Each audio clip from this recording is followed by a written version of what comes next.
Welcome back. So, today I wanted to do a slightly different review than the types of reviews that I've been doing, but a sort of review that I've kind of done before. Today we're going to talk about some cartoons. So I was watching Cinefix the other day, and they were doing their top 10 animated film list, and I love watching Cinefix videos for these things because they do so many runners-up. They have the multiple categories, and they're not just ranking 10 to 1 top. It's top 10 in different genres kind of idea. And I love that because then each category has its own runners-up and stuff, which is where I got the things that we're going to talk about today. So one of their categories that they referenced was horror animated stuff. And their top one ended up being this one called Wolf House that I might still end up watching, but as one of their runners-up, they gave brief mention to Fears of the Dark. And just the little clips of this one that I saw, I was like, ooh, that animation looks like my style that I'd be interested in. This one is an anthology of horror cartoons, too, which is not a concept that I've ever even heard of. So this is the first one that we're going to jump into a little bit. And then also, the other category that really caught my interest that they talked about was musicals and cartoons. So obviously they mentioned Disney films and things like that, but they talked about Bollywood a little bit, and also they referenced Sita Sings the Blues. And this one was, again, not their top one. Their top one was Fantasia, which I can't fault them for. I love Fantasia. But they referenced this one, and since it had kind of the Bollywood type vibes that I am interested in, and he said the music slaps, I was like, yeah, we're going to look into that one. So here we are with what I want to talk about today. So for Fears of the Dark, this one, it was an anthology, so I will try to break it down basically by the stories, but some of the stories were kind of interwoven with each other. So what I've done is I've made a list of the chapter headings on the DVD to kind of break it down and to talk about them a little bit. So the first thing that we open up with, the chapter heading is called Hungry Dogs, and then this one is the most interwoven throughout the whole thing. It's the story of this guy who's got 4 dogs with him that are pulling really hard on their leads, and then they end up attacking multiple people throughout the thing. So the first scene that we get is they're walking along through this wilderness area, and then this little boy comes out of this farm, and then one of the dogs breaks free from the man and goes and chases the boy. And then the man walks on with just 3 of his dogs. And that's kind of the theme, is that a dog just disappears and goes off after a person each time. The next time we see them, we go down to 2 dogs. We're now in the middle of a city, and there's this group of workers, and the dogs attack the workers. Or the dog attacks one of the workers, and then we just walk on. The next one that we see was titled Last Dance. This was probably my favorite segment of this story. I loved the artwork that they did for it just in general. It looked like pencil drawings. It was really pretty, really kinetic. But the dancer, she was beautiful. And I was so sad that her dance was so short. And then she gets attacked by one of the dogs. And he laughs and walks on. And then our final scene with that one is called To the Death. And the man himself gets attacked this time because he lets the dog off his leash. And he starts dancing around and the dog gets upset. And then he gets eaten.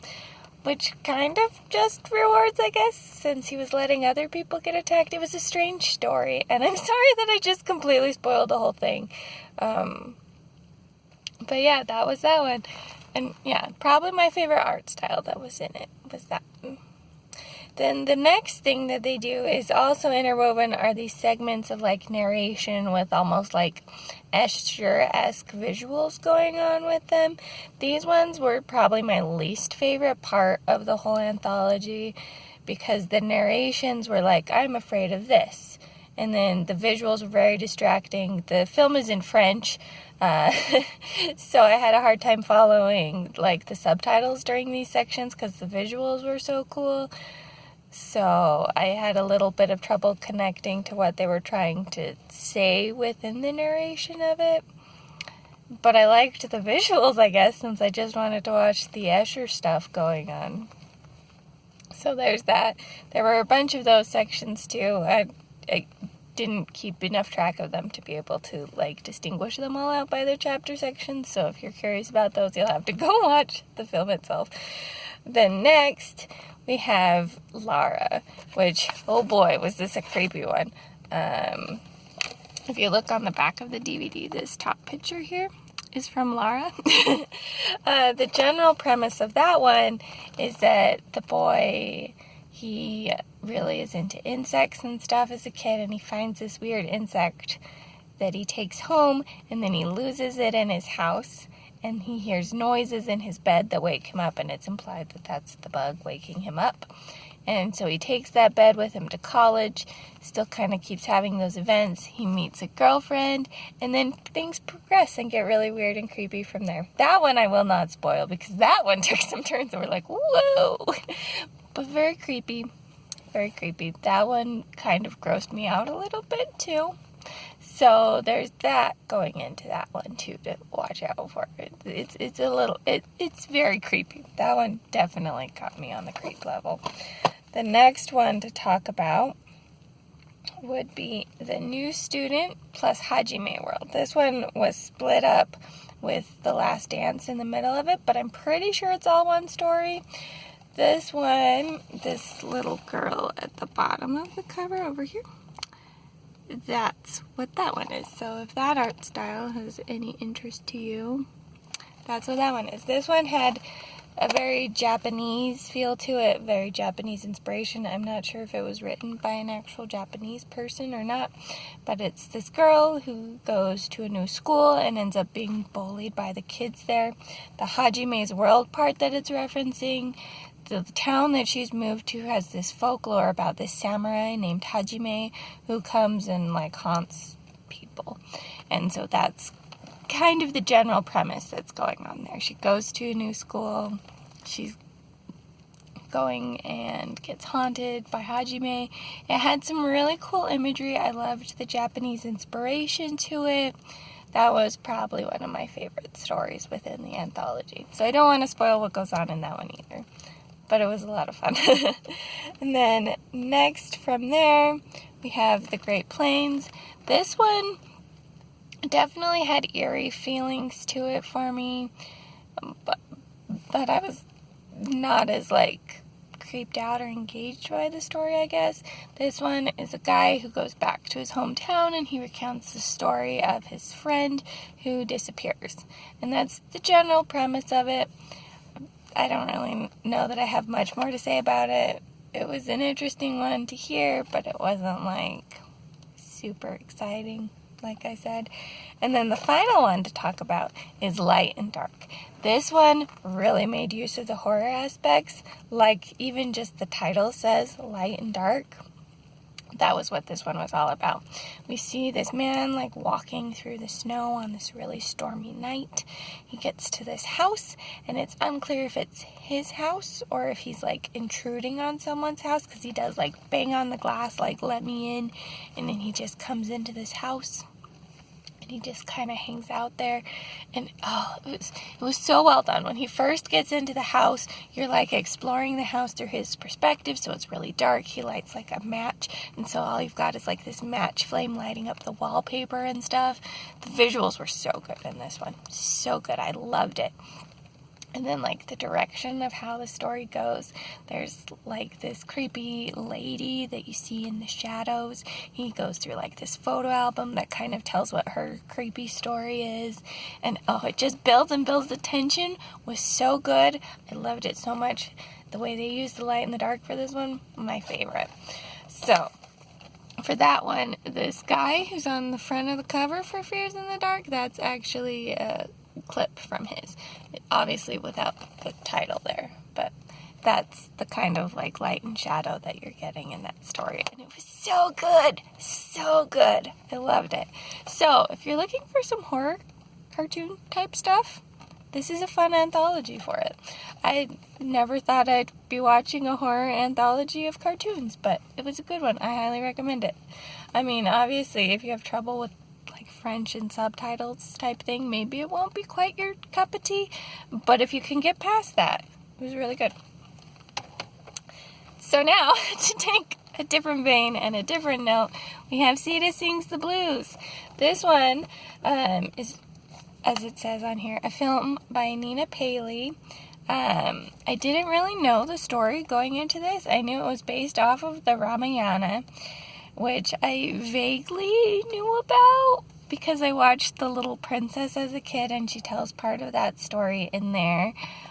But that was like all I knew of it, and the part that they tell in The Little Princess is like halfway through the story, so I was like, oh, the Ramayana has a lot more in it than I realized. And Nina Paley, I believe, is just a white girl she was living like in San Francisco at the time.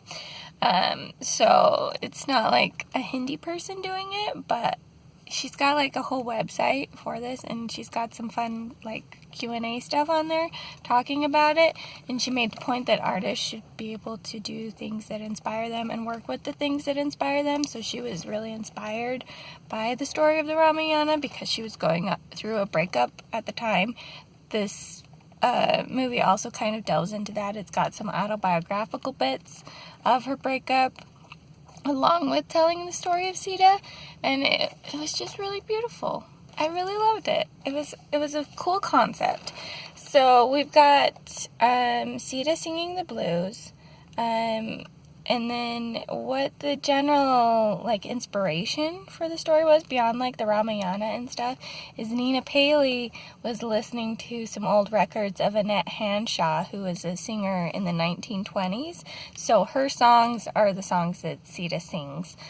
And it was really cool. Like, it was such a fun concept. There's a bunch of different like art styles, if you can kind of see that there. And she took a lot of inspiration from a lot of different places.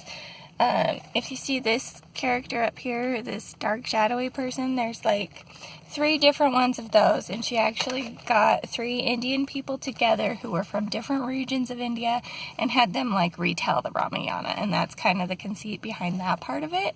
And it was really fun because different regions have like different traditions of how the Ramayana is told, and so it was like even within the country there's like the different iterations of it. So here's my iteration of it from Sita's perspective, and I loved it conceptually. It was so great.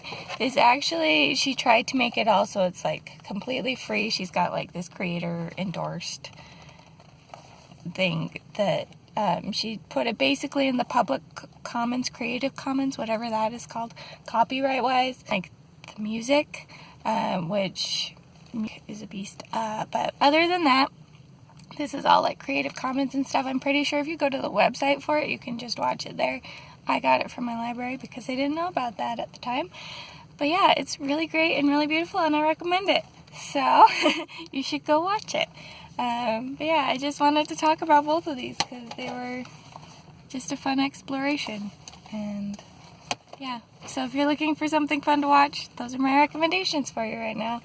That's all I've got for now. I hope you have a great day. Tell me if you've watched any of these or have any other recommendations of fun cartoons that you think I might like based on what I've said about these. Particularly if you have any other anthologies. I don't think I'd ever watched a cartoon anthology before unless like Fantasia counts.